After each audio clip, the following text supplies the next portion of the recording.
In today's video, we're going to make some soursop custard, which we are going to drink it as a hot soursop custard, and we're also going to make some soursop ice cream with Oreo cookies. So look out for the Oreo cookies. So today, let's make our hot custard recipe.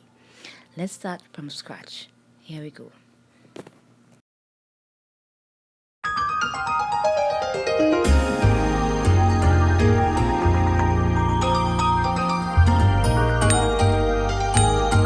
So if you have been around for some time, you know I have a very faithful soursop tree. So I have a very big soursop.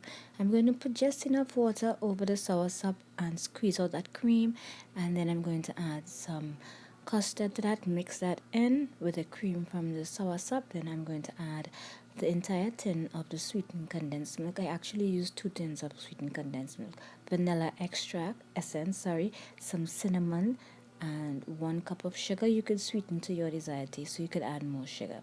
I also added all the ingredients, and then I am adding my custard mixture with the cream from the soursop, and I'm going to give everything a mixy wixy. Then I'm adding the condensed milk, give it another mixy wixy, and now I'm going to put it on the stove, let everything combine and all the sugar melt, and let that cool, and then drink it hot or cold. And the rest, I'm going to make some ice cream with it with Oreo cookies. Look out for that recipe. Bye.